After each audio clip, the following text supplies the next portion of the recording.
associate sounds with the operations of moving things, swapping things, and ultimately touching bigger and smaller numbers digitally. So here we have up first insertion sort. Again, it's inserting into the right place the number.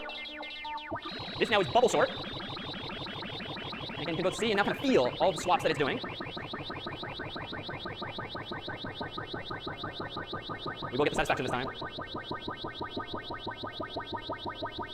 This now is selection sort, whereby you go through the list selecting the next smallest element and plop it in its place.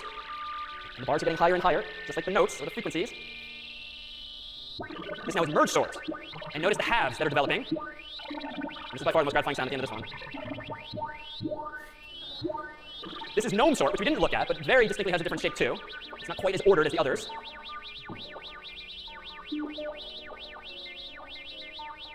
And that then are algorithms. And Brian will play us out for today, otherwise we will see you next week.